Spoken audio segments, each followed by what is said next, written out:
Shalom, welcome, peace, and blessings. Today, we're going to be discussing Melchizedek. And I believe that this is kind of one of the things that no one has ever, that I have seen. I have never heard anyone cite the scriptures that we're about to look at today to not only prove that the Melchizedek priesthood existed within a covenant, but that the individual that blessed Abraham, that we are able to get the nationality of that particular priest and king. All right. And it's not Shem. So today we're this is going to be a lot. I hope it's not a lot because there's a lot of just perspectives to just bring about. I guarantee you guys heard almost all of it, but the way that it's put together, the way that people teach about Melchizedek is they usually disassemble or dismember his existence from where it's located. Like they take it out of Genesis and then they make him like some other type of mystical being. If he's like a mystical being, then he's like a some people believe he's Shem. Some people believe he's I think I heard somebody say he's the Holy Spirit, or some people think he's Messiah before his incarnation, like he just came down. So I'm going to prove that he's not Messiah, Holy Spirit, Shem. I'm going to prove that he's not even like under Shem's lineage. So we're going to go back. We're going to look at all these principles, but we're going to have to put these things together properly. Okay. So the first thing we're going to look at is Melchizedek, right? Now, Melchizedek, I want to talk about his existence. He was a priest of the Most High, but he was also a king. And I think a lot of times people neglect the fact that he's actually a king in an actual kingdom, like he actually has a location that he ruled. And I think that that is the problem. The problem is people are ignoring the fact that he ruled in Salem. Let's look at a few scriptures just to get ourselves ready to dive in. So let's look at his intro, right? So Genesis chapter 14,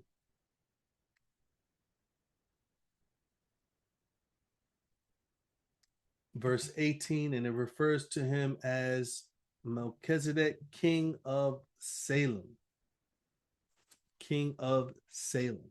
Now you notice that there's a bunch of other kings in the verse before. It says here in verse 17, the king of Sodom went out to meet him, referring to Abraham, after his return from the slaughter of Kedor Lamar, and of the kings that were with him at the valley of Sheveh, which is the king's dale. Now I'm gonna see if I could pull up some geographical locations as well, but we're gonna have a big discussion. And then it mentions him, this king, that he's the king of Salem. He brought bread and wine, and he was the priest of the Most High Elohim. You understand? And then he blessed Abraham, but I'm not going to go into that. The first question that we want to answer is, if he's the king of an actual place called Salem, where is Salem? What is Salem? And I want to appeal to you and say that Salem is Jerusalem. David refers to Jerusalem as Salem in the book of Psalms, verse 76. So that way we know Melchizedek is ruling as a king in Jerusalem, right? Verse 2. In Salem also is his tabernacle, referring to Jerusalem. This is where they built the temple. And his dwelling place in Zion. Now, this is most likely this is after David died or during the period of the tabernacle was in a tent, right? The covenant, the Ark of the Covenant was in a tent and it was in a certain location. And he's saying it was in Salem. That when the covenant when the Ark of the Covenant was in a tent, it was referred to as the tabernacle. When they built the temple, the location of where Yah met with them was referred to as a tabernacle of congregation. So look at what it says. In Salem also is his tabernacle. So his tabernacle is in Salem. Melchizedek was the king of Salem, Jerusalem. Okay. So how can he be the Holy Spirit? How can he be uh, an apparition of the Messiah? Being the king of Salem, how can he rule in Salem and not be a real earthly person? So it comes back to this declaration. Melchizedek, I need to see you guys for this. Melchizedek is the priest, the Most High Elohim, the priest of the Most High's of the Most High. He is the priest of all nations. He is the priest to all nations. Now, why am I saying he's the priest to all nations? Well, the issue is that many people don't see what happened before we get to Abraham. Okay, so let's look at how Yah was looking at all nations. Now, when you enter into a covenant with Yah, there's automatically a priesthood. There's also a sacrifice, and we can see that all the servants of Yah, all the faithful, all those who believed in Yah, and it was counted for them for righteousness, all of them have offered sacrifices. But I'm going to show you that they also interceded as a priest on behalf of others as well. So let's look at this, and it's not the Levitical priesthood. So let's look at how is Melchizedek the priest of all the nations? Like they were a bunch of wicked nations. Not true. One of the main reasons why Abraham was not able to receive Canaan was because the sins of the Amorites was not to the magnitude of Yah saying, I need to remove you. Not only that, but the Amorites blessed Abraham, and Yah made a promise. If they bless you, then I will bless them. So let's take a look at this. How is Melchizedek the priest of the nations? So let's look at where the nations started. Genesis chapter 8.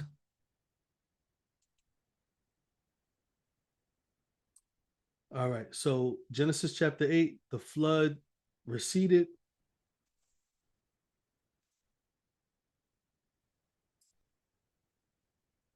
Let's go down to here. Verse 20 of Genesis 8, it says, Noah built an altar unto yahuah, and he took every clean beast of every fowl and gave a burnt offering on the altar. Right? So he's offering an offering made by fire, a peace offering, a thank offering, all of these different types of offerings. And not only that, let's look at verse chapter 9, where he's entering into a covenant with Noah and his sons. But guess what? Not only them. Verse 1 of Genesis 9, Elohim blessed Noah and his sons and said to them, be fruitful and multiply and replenish the earth. Why?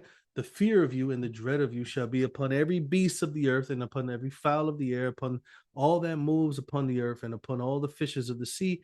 Into your hand are they delivered. So Noah and his sons had dominion over the earth. This was a covenant. He was making this declaration saying that this is yours, right? He then talks about murder. He says, surely your blood of your lives will I require at the hand of every beast will I require it. And at the hand of man, at the hand of every man's brother, will I require the life of man. So this kind of allows us to understand a little bit more about the penalty that came on Cain, where he was afraid of people that he was going to run into. Well, it says every man's brother, meaning like it doesn't matter that these people were your relatives.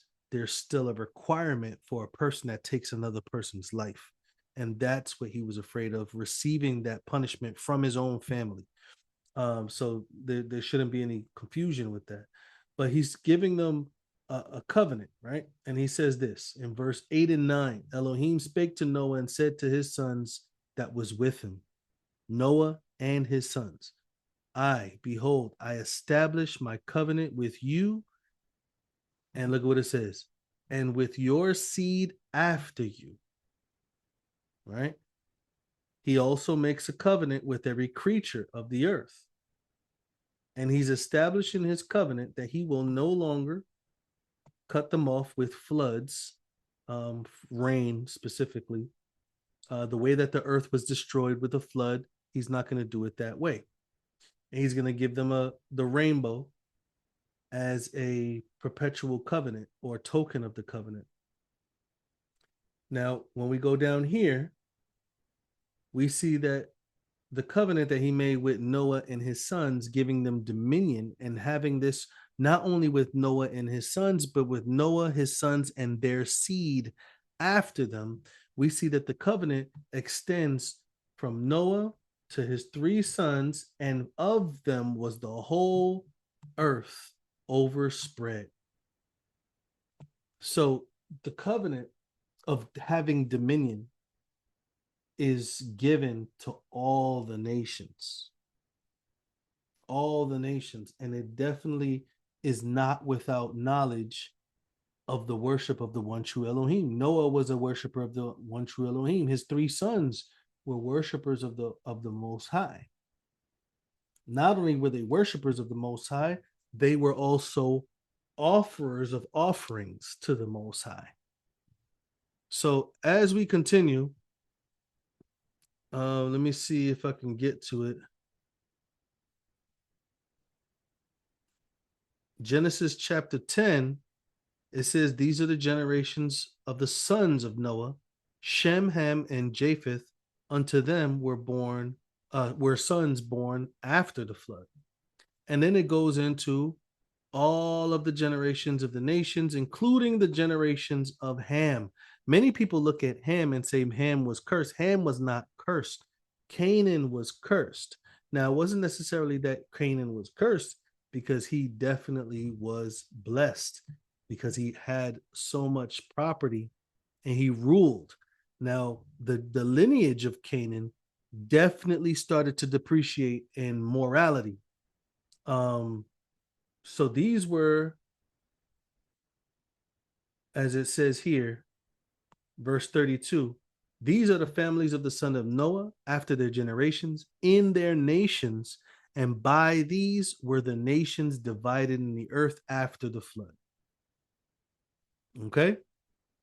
So the first thing that I want to remind everybody of, they come off the ark.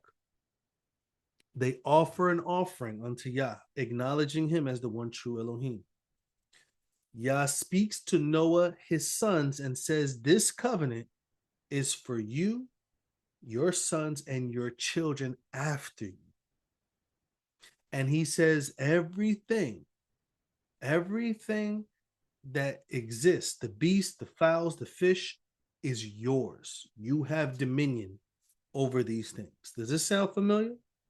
The same covenant was given to Adam in the garden. Same covenant was offered to Abraham. We're going to see that in a second. So this is all of the generations, right?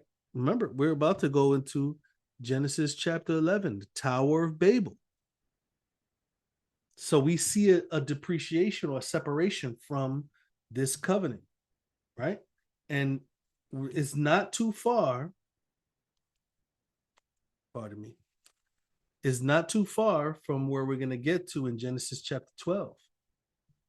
Right? So let's look at that. Let me pull up Genesis 11, and we're going to get to Genesis 12. Remember, Melchizedek is only in Genesis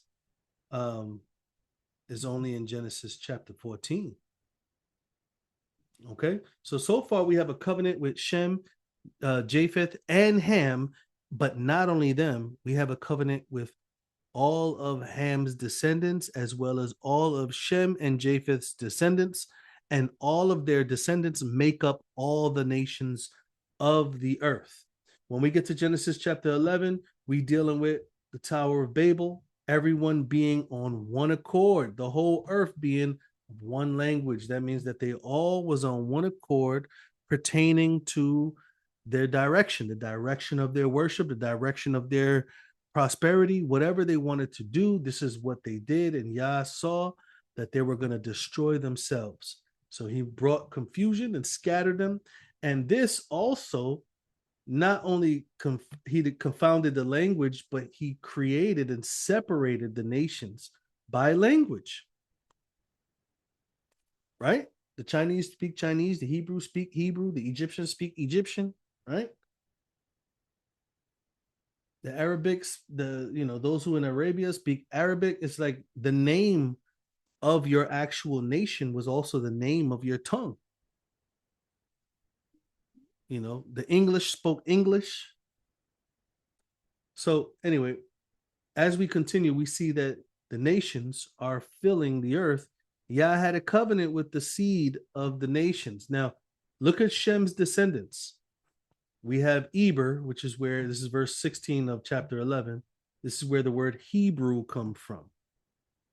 But I want to bring us all the way here to Terah, who begat Abram, Nahor, and Haran.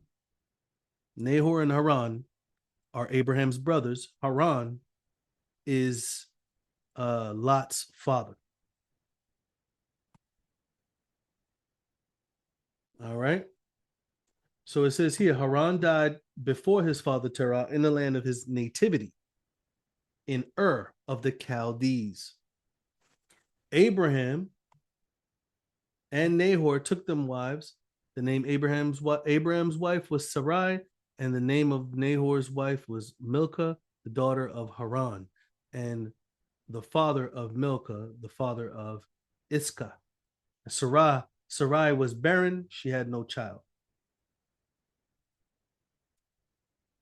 And it says here, Terah took Abram his son, Lot the son of Haran his son's son, Sarai his daughter-in-law, and his son Abram's wife, and they went forth with them from Ur of the Chaldees to go into the land of Canaan. And they came to Haran and stayed there. And the days of Terah was 205 years, and Terah died. I want to show you the nature before I go into chapter 12 to show that the nations was being dealt with by Yah according to a covenant that he made with the fathers of the nations. So Terah, we get to Terah, right? This is Shem's lineage. And I want to see if we can find a verse that I'm looking for. In the book of Joshua, it gives you a little bit of insight on the nature of Terah's lifestyle. And it says here, Joshua said unto all the people, thus saith Yahuwah Elohim of Israel, your fathers dwelt on the other side of the flood in old times. It says here, Terah, the father of Abraham and the father of Nahor, and they served other Elohim. They served other deities. And I took your father Abraham from that side and led him throughout all the land of Canaan and multiplied his seed and gave him Isaac. Now, but let's go back. I want to look at it from Genesis perspective. Genesis chapter 12, it says, now yahuah said to Abraham, get you out of your country, from your kindred, from your father's house, unto a land that I will show you. So lineage had to be disconnected. Yah's faithful had to be disconnected from his lineage in order to create a righteous lineage. So he had to separate not only from his country, not only from his relatives, but from his father's house. And we just saw in Joshua 24, the reason being is because they all began to worship idols, specifically Abraham's family. And so he says, separate yourself from this idolatrous lineage, and I'm going to make a nation, a great nation, and I will bless you and make your name great, and you shall be a blessing. A blessing to who? Verse 3, I will bless them that bless you, curse them that curse you, And in you, now this is here it is, in you shall all families of the earth be blessed. So Abraham's lineage is supposed to restore the covenant that Yah made with Noah and the generations of the earth. Because now, because of their idolatry, Yah separated Abraham and told him that his family, the nation that's coming from his loins, is supposed to bless all the families of the earth. This is a restoration of the covenant that he gave with Noah. He didn't intend for Noah's family, including Shem's lineage, to worship other deities. He intended for them to serve him. But because they served other deities, Yah has taken an alternate route to bless all the nations anyway. But he's going to use Abraham's children. Of course, you can be separated from the family that he made a covenant with and still try to execute the parameters of the covenant. So it says here, Abraham departed as yahuah spoken to him, and Lot went with him. Abraham was 75 years old when he departed out of Haran. And remember, they went to Haran because Terah went with him. Terah went with Abraham, but Yah told him to separate from his father's house. So they went with him, and then Terah wanted to stay in Haran, which is his son's land, the son that died. And Terah died in Haran, and this is when Abraham left Haran to go to Canaan. Verse 5. Now we're going to look at verse 5 to verse 8. Look at what it says. Abraham took Sarai, his wife, and Lot, his brother's son, and all their substance that they had gathered, and the amount of people or souls that they have gotten in Haran. And they went forth to go into the land of Canaan, and into the land of Canaan they came. Abraham went into the promised land. Abraham passed through the land of the place of Shechem unto the plain of Moreh. And the Canaanite, this is a very important aspect. The Canaanite was then in the land. Why is it saying then? Because Moses is narrating this history. So he's giving us this history. He's giving the Israelites this history. He's telling them about their lineage and their history of righteousness. He's not telling them, oh yeah, they're Hebrews because they're from Eber. No, he's telling you why Yah had to separate Abraham from this lineage, because they can only go back to Abraham. So they're like, wait a minute, how come we only go back to Abraham? It only makes sense that they would want to know where the history of their people are, even before Abraham. So look, it says that the Canaanite was in the land. What does that mean, that the Canaanite was then in the land? It means that they ruled the whole land. They controlled the whole land of Canaan. There was nobody ruling in Canaan that was not a Canaanite. You understand? So we're going to look at this more. Melchizedek was ruling in a place called Salem. Salem was a place, a location in Canaan. Now we're going to say that the Canaanite was ruling in the land. Abraham wasn't even ruling in the land. But the Canaanite ruled all over the land. And then this one king is like some type of mystical being ruling in the land as well? No, sir. It says here, Yah appeared unto Abraham and said to him, unto your seed will I give this land.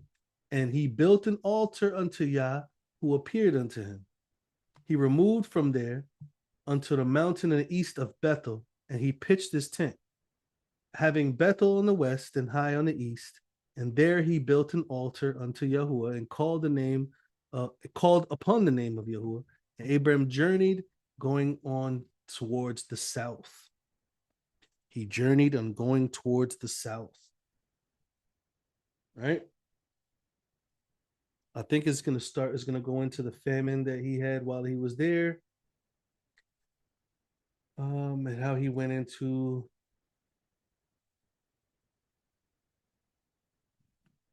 the Egypt, right? And he says, the rulers also of Pharaoh saw Sarai, that she was beautiful, and they commended her before Pharaoh, saying, hey, there's a beautiful woman here. And the woman was taken into Pharaoh's house. And he entreated Abraham well for her sake. He had sheep, oxen, donkeys, manservant, maidservants, camels. And so Yah plagued Pharaoh and his house with the great plague because of Sarah, Abraham's wife. Pharaoh called Abraham and said, why is this that you have done unto me? Why did you not tell me that she was your wife? Why did you say that she is my sister? So I might have taken her to be my wife. Now therefore, behold your wife and take her and go away. Pharaoh commanded his men concerning him that they sent him away and his wife and all that he had. So if you notice, Abraham thought they were going to kill him and take his wife. This is what he said in verse 12. Therefore it came to pass that when the Egyptians shall see you, that they shall say, this is his wife, and they will kill me, but they will save you alive. So now this is not Gerar, because he does this again in Gerar with Abimelech. This is Egypt. And the Pharaoh is like, why you did that? Why did you lie? You understand? So it's just like, you have these people that's saying, how come you lying to us? How come these nations are not, so far, Egypt, they're not like gonna kill him and take his wife. He's asking Abraham, why are you lying to me? He's so far, and I'm gonna show you this later on when he gets to Gerar. But let's go to Genesis chapter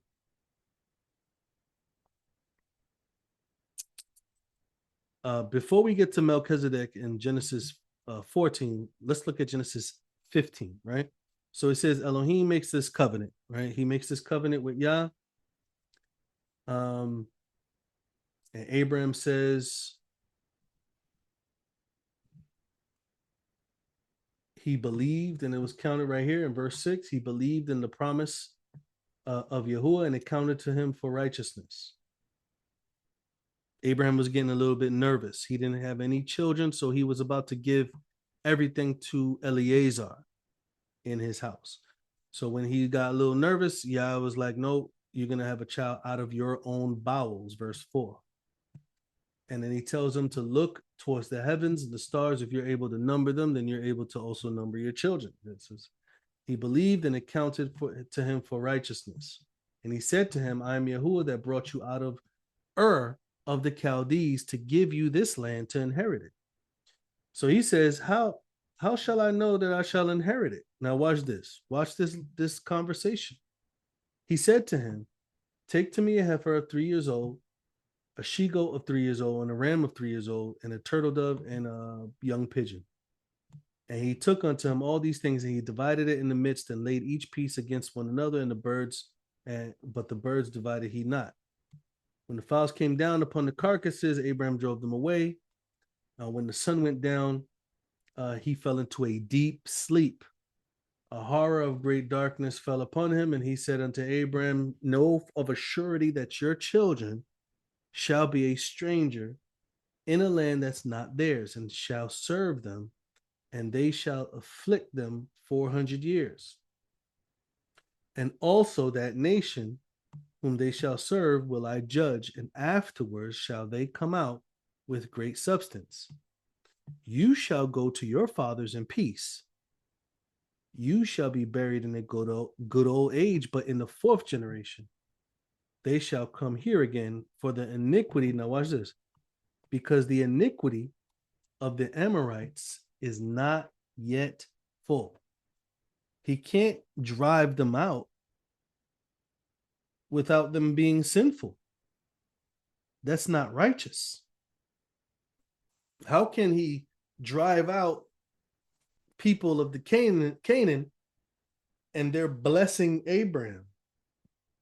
They're helping Abraham. They're not only helping, but they're not even walking in the depth of righteousness as we see later on in years in the scripture, in scripture history.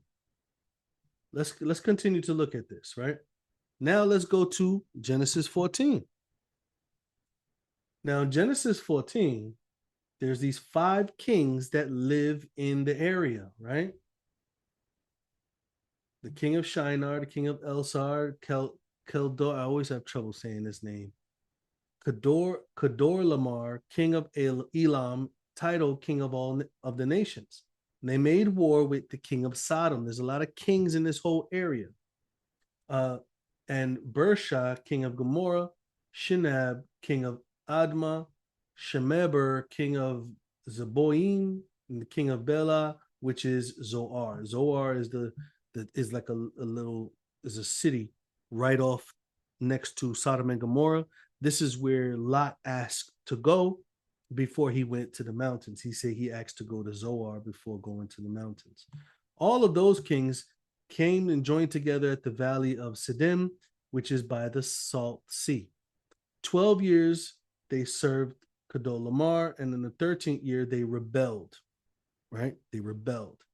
So in this 14th year, Kedolamar and the kings that were with him, they smote Rephaims in Ashtoreth, Karnaim, this is the name of the place, and the Zuzims in Ham, and the Emims in Shaveh, Karathaim, and the Horites in Mount Seir upon El Paran, which is by the wilderness. Mount Seir is what was given to Edom. Edom doesn't exist right now.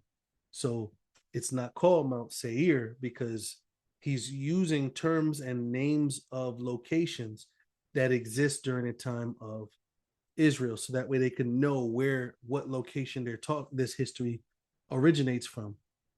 And they returned and came to En Misfat, which is Kadesh. So you see, he gives you this name, En Misfat, and then he's telling them this place is Kadesh now. This is what we call Kadesh now.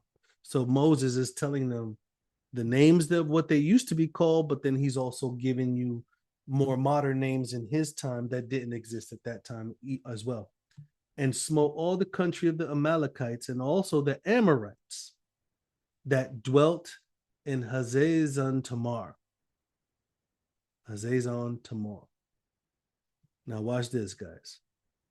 There went out of the king of Sodom and the king of Gomorrah and the king of Admon and the king of Zeboim and the king of Bela, the same as Zor, and they joined the battle. Now I'm giving you this history because I want to show you a map real quick. I think I'm gonna show you this map, but let me just go down to this portion here. So long story short, these kings joined with Sodom and Gomorrah. They don't start winning at all. They actually start being defeated by those previous other kings.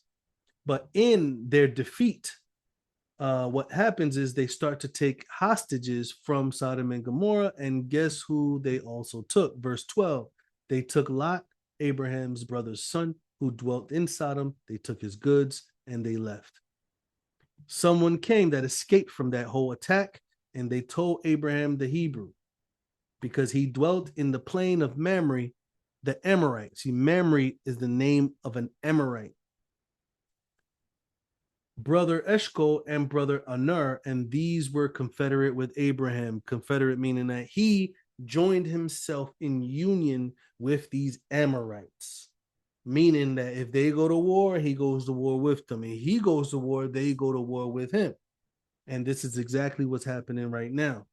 Abraham heard that his brother was taken captive, and he armed his trained servant born in his own house, 318, and he pursued them to a place called Dan. No, it wasn't called Dan at that time. Moses is telling them that it's called Dan, right? Because that's probably Moses is not telling them. Joshua's probably confirming that this is Dan. This location is Dan, from where the tribe of Dan lives. Remember, Jacob is not born yet, so he doesn't have sons. Abraham doesn't even have Isaac yet. But he's telling us so that way we can know geographically where he went to go get back Lot. So I want to actually show you guys just so that way we can kind of keep this more on a more practical, realistic uh type of you know study, because I don't want us to just be looking at stuff and not really understanding clearly what is going on, where he's going. Why am I saying Melchizedek is a priest of the nations? I think you guys already understand and see clearly that all the nations is being that there's a transition, that all the nations are supposed to be blessed by Abraham's family now. There's this restoration, and he is now not changing the covenant, but he's adding elements to the covenant in order to bring the continual blessing to the nations, which were the children of the fathers, the children of Japheth, Ham, and Shem. Um, Now I'm gonna see if I could get a map during Abraham's time, just so that way you can see just a little bit better where everything is.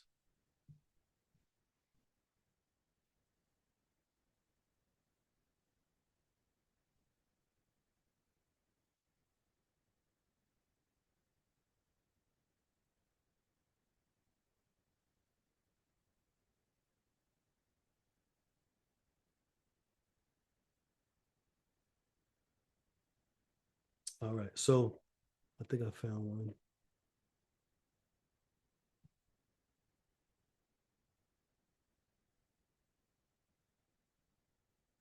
I hope this is it.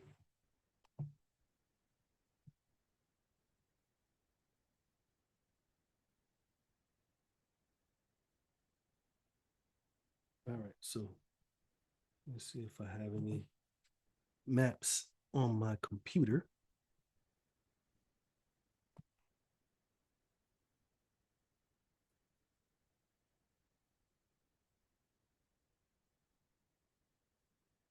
All right. So Abraham goes up to Dan to have a war to get. Oh yeah, I do have one.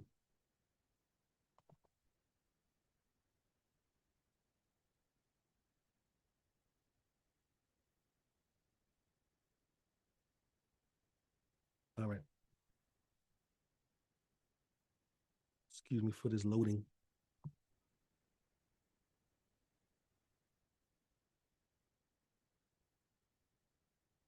All right, so let me share this. All right.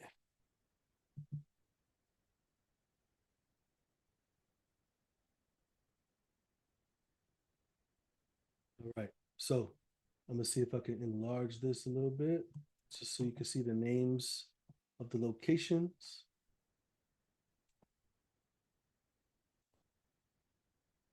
So you see the Amorites right here. The Amorites ruled this whole part of Canaan. This is a map of Canaan, right? So you see Mount Seir right here, the Amalekites, right? Now watch this. This is Salem. This is what they're saying Salem is. This is Jericho. This is where the Israelites crossed over when they came into Canaan, the river. This is the Dead Sea. This is Hebron. This is Hebron, where Abraham lived. Now, this is Beersheba. This is where Isaac went to basically, he built a well there. Now, watch this. Abraham lived here in Hebron. And during this battle, he went up to Dan. Dan is all the way up here. And the war took him across to Damascus. When he went across to Damascus, that's when he killed those 5 kings. When he killed those 5 kings, it says that he brought Lot and everyone back down to Hebron over here. And it says that the people from Sodom and Gomorrah, which is over here, came over here to meet with Abraham. But then it also said Melchizedek, king of Salem, also met him right there as well.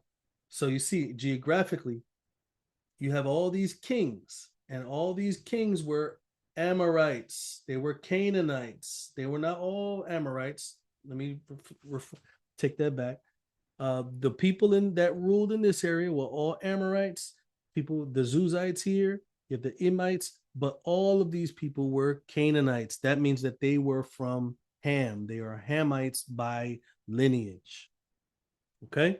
So now, with that being said, let's go back to Abraham's story. And praise Yah, I had that map. Let's go pull up the scriptures. All right. So it says here that he pursued them all the way to Dan. Now we saw that all the way up north in the map. That's where he ran to, all the way up here in Dan. And then it says he divided himself against them, meaning that they split up, him and his crew, basically, and he and his servants by night, and they smote them, and they pursued them unto Hobab, which is on the left hand of Damascus. And we saw Damascus was all the way up north. And then it says, and he brought back all the goods and brought again his brother Lot and his goods and the women and came down, right? And then it says, and the king of Sodom went out to meet Abraham after his return from the slaughter of Chedorlaomer and the kings that were with him. And then he says, to the valley of Shaveh, which they believe is by the Dead Sea, where we were locating it. It says, which is the king's dale. And it says, Melchizedek, king of Salem. You see, and when you read it consistently, it doesn't make Melchizedek some type of mystical person. It makes him one of the kings that ruled in that area. And the area was ruled by Canaanites, different families of Canaanites. Specifically, this area was ruled by Amorites. Melchizedek, king of Salem, brought the bread and the wine, and he was the priest of the Most High Elohim. He blessed him and said, blessed be Abraham of the Most High Elohim, possessor of heaven and earth. Blessed be the Most High Elohim, which have delivered your enemies into your hands. And he gave him tithes of all. And the king of Sodom said to Abraham, because remember, the king of Sodom is there too. Other kings are there blessing Abraham. So it says, give me the persons and take the goods for yourself. Abraham said to the king of Sodom, I have lifted up my hand unto yahuah, the Most High Elohim, possessor of heaven and earth. And he says that I will not take a thread, even a shoe latchet, that I will not take anything that is yours, lest you should say, I made Abraham rich, except only that which the young men may eat, and the portion of the men which went with me, Aner, Eshcol, and Mamre, let them take their portion. Those are the other Amorites that lived with him. Those are his boys, basically. All right. So now, back to Genesis 15, where he's a little bit worried about having a child. And Yah tells him that he will have a child, but the sins of the Amorites are not yet full. I hope that you guys understand a little bit more that the iniquity of the Amorites is not full because they're not walking and living and dwelling in unrighteousness. And one of those Amorite kings is Melchizedek, priest of the Most High Elohim. He is an Amorite king of Jerusalem. But let me show you that a few other nations during Abraham's time wasn't wicked either. Let's look at Genesis chapter 20. So Abraham started to go south between Kadesh and Shur, and he journeyed to a place called Gerar, right? He did the same thing he did when he went to Egypt. When he went to Egypt in Genesis chapter 12. Abraham said to Sarai, his wife, she is my sister. Abimelech, king of Gerar, sent and took Sarai, right? So look at what it says here. Abraham, Elohim, came to Abimelech in a dream at night. And he said, behold, you are but a dead man, for the woman that you have taken, she is a man's wife. But Abimelech had not come near her and said, Master, will you slay a righteous nation? He's not talking about him, just simply him not sleeping with her. He's talking about the moral conduct of everyone in that place. Will you slay a righteous nation? She said not to me that she said she is my sister, and even she herself said he is my brother. In the innocence or integrity of my heart and innocency of my hands, I did this. Now watch what Elohim said in a dream to him. I know that you did this in integrity of your heart, because I also withheld you from sinning against me. So this man that he referred to his nation as a righteous nation, this man, which is not uh, in the lineage of Abraham, nor Israelite lineage, he is saying, Yah is saying, I kept you from sinning. There's an understanding of sin in the nations. I kept you from sinning against me. Therefore, suffered I you not to touch her. So I allowed you not to touch her, meaning that he's able to move this man. He's able to inspire this man. I believe is by the Ruach that he's able to withhold him from sinning. So watch what it says here. Now, therefore, restore the man his wife, for he is a prophet, right? So remember, we're talking about Melchizedek priesthood. We're talking about the priesthood that existed for the nations. We already see Melchizedek as a priest and a king in the Amorite land. And it says here that Abraham is now a prophet. And then it says, look at what it says here to show that he will intercede as a priest. He shall pray for you, and you shall live. This is intercession language. He is my prophet, but he is also intercessor for you. You see that? Abimelech was a righteous person. He was an innocent person. He had a righteous nation. But he said, restore to this prophet, and he will pray for you and you shall live. If you do not restore her, know that you shall surely die, you and all that belong to you. So Abraham, being in a covenant with Yah, is also now intercessor for a king from another nation. But not only is he intercessor, Yah is telling him to go to Abraham for intercession. So he says here, therefore Abimelech rose up early in the morning, called all the servants, told all the things in their ears, and the men were afraid, right? Then Abimelech called Abraham and said, what have you done unto us? What have I done to offend you, that you have brought on me and my kingdom a great sin? So they were knowledgeable about sin. You have done deeds unto me that ought not to be done. Abimelech said to Abraham, what you saw that you have done this thing. So Abimelech said to Abraham, what did you think? What made you do this thing to us? Abraham said in verse 11, because I thought that the fear of Elohim is not in this place, and they will slay me for my wife's sake.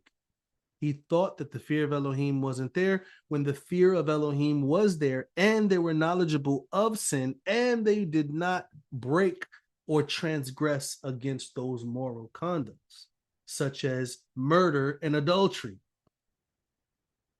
So he says, yet, but, and then he starts to get technical. She is my sister. And he says, and it came to pass, Elohim caused me to wander from my father's house, that I said to her, that this is your kindness, which you shall show unto me at every place where we shall come, say that he is my brother. So he basically gave him back his wife, and he told Abraham, you are free to go wherever you want to go, do whatever you want to do. And he said to Sarah, behold, I have given your brother 1,000 pieces of silver. Behold, he is to you a covering of the eyes unto all that are with you and with all others. And she was reproved. She was corrected. Meaning, like, the knowledge that he is your husband is what's going to restrict everyone's conduct from attempting to get with you. This is what he's saying. Knowing that he is your husband is going to restrict everyone who knows about sin and righteousness from being evil and taking you away from him. He is like a covering to your eyes. And it says she was reproved or corrected. Abraham prayed to Elohim. Here's the intercession as priest in this Melchizedek priesthood. Abraham prayed unto Elohim, and Elohim healed Abimelech and his wife and his maidservants, and they bore children. For yahuah had fast closed up all the wombs of the house of Abimelech because Sarah, Abraham's wife. So this is probably one aspect. This also happened again. Let me see if I could find it. This also happened again in the book of Job. If you guys remember. Let me see if I can find it. In the book of Job, he rebukes Job's friends. And he says here in verse 7, and it was so that after yahuah had spoken unto the words unto Job, yahuah said to Eliphaz the Temanite. Temanite is a land in east where the Edomites. Eliphaz is also an Edomite name. He says, my wrath is kindled against you and against your two friends, for you have not spoken of me the thing that is right, as my servant Job has. Therefore, take unto you now 7 bullocks, 7 rams, and then it says, go to my servant Job. Go to my servant Job and offer the burnt offering. And he says, my servant Job shall pray for you. For him will I accept, lest I deal with you after your foolishness, in that you have spoken of me the thing which spoken not of me the thing that is right, like my servant Job. So Eliphaz the Temanite, which is an Edomite, Bildad the Shuhite, which is also an Edomite, and Zophar the Naamathite, I'm not sure where that person is from, went and did according to Yah commanded them, as Yah have also accepted Job. So again, Job is acting as priest, not only offering the burnt offerings, but he's also praying for them, interceding for them in a priesthood that's not a Levitical priesthood. Now the reason why he didn't give them the land of Canaan was, like I said, because the evil that was done was not, they were not doing the abominations that they did years later. Let me show you Leviticus chapter 18. Let's look at what he says in the Torah. When he's talking to Israel, guess how the nations are functioning? Extremely in deep wickedness. It says, defile not yourselves in any of these things, for in all these things the nations are defiled, which I cast out before you, and the land is defiled. Therefore I do visit the iniquity thereof upon it, and the land itself vomiteth her out her inhabitants. Now remember what we read in Genesis 15. The iniquity of the Canaanites, or the Amorites specifically, was not yet full. Here, he's saying that the land itself is vomiting the inhabitants out, which Yah is actually driving them out. Let's go to Deuteronomy 18. When they're about to go into the promised land, Moses is giving them information from Yah, and Yah tells them this: when you come into the land which Yah your Elohim gives you, you shall not learn to do after the abominations of those nations. There shall not be found among you any of you that makes his son or his daughter to pass through the fire, and that uses divination or observer of times, enchanters, or a witch, or a charmer, consulter of familiar spirits, or profane spirits, a wizard, necromancer, person that talks to the dead. For all that do these things are an abomination unto yahuah, because these abominations, yahuah your Elohim is driving them out from before you. You shall be perfect as yahuah your Elohim is perfect. For these nations which you shall possess hearken unto observers of times and diviners. But as for you, Yah your Elohim have not allowed you to do so. So think about this. So the nations, he's saying they're listening to diviners and all of these different types of wicked witches and demonic interactions. But what did we just read earlier?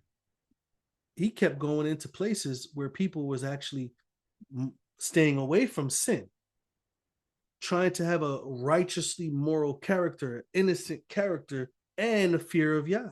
So it's interesting how these nations had a fear of Yah in Canaan that were of the lineage of Ham.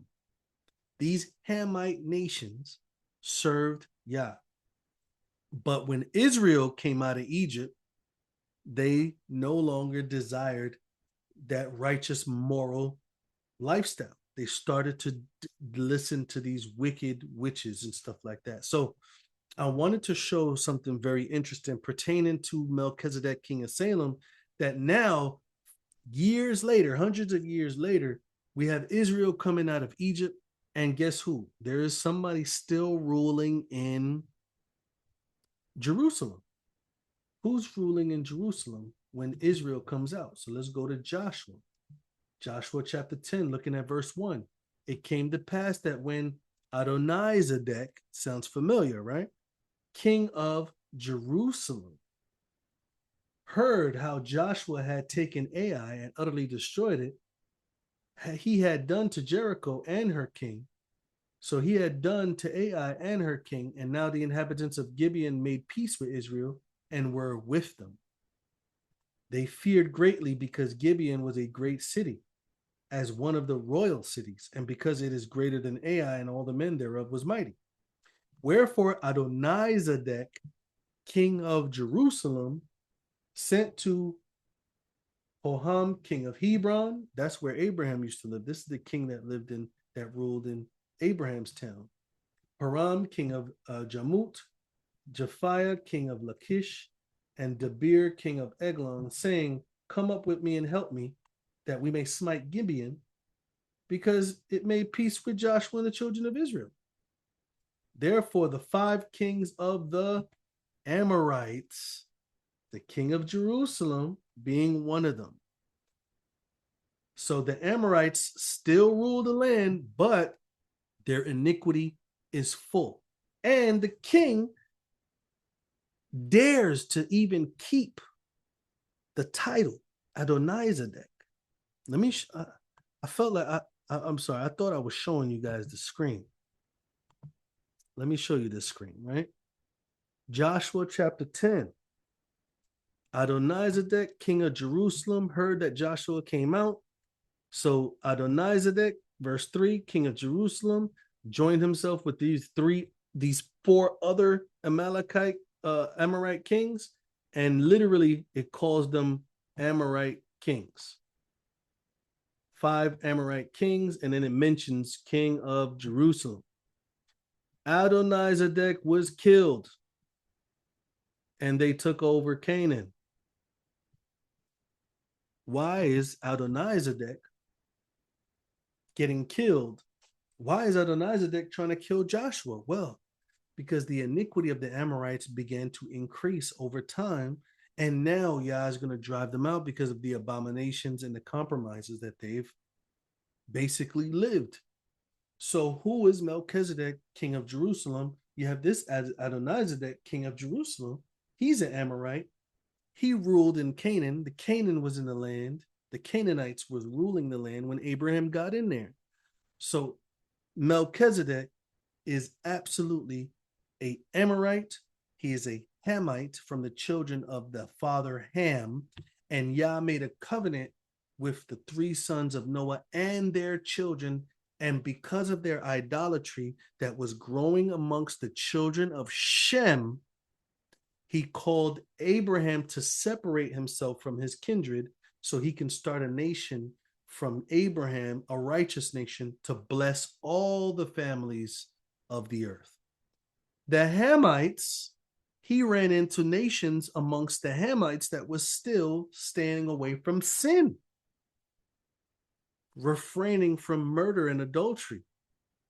Not only that, but that were righteous amongst the Canaanites or the Hamites, right? Because that not only those in Canaan were Hamites, a lot of the people all around that the Canaanite land was also Hamites, especially in the south of Canaan. So as we see here clearly, Melchizedek was the priest of the Most High.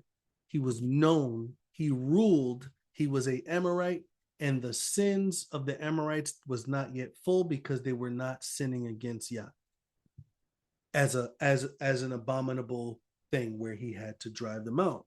When we read later on, when they're about to go into the land, he starts to tell them what the nations started to do. So Yah has always been interacting with all the nations, and he's been always remembering his covenant that he made with Ham, Japheth, and Shem. And he always was trying to establish a righteous nation that would bless all the nations or all the families of the earth through Abraham's children. So I hope that this brought some light to the origin of Melchizedek. We're going to do a part 2, specifically focusing on the argument that's located in Hebrews chapter 7. And we're going to show that the argument in Hebrews 7 is not the origin of Melchizedek, but the difference between the Levitical priesthood and the Melchizedek priesthood. And we're going to go into that in the next video. So you guys have a blessed night. Shalom.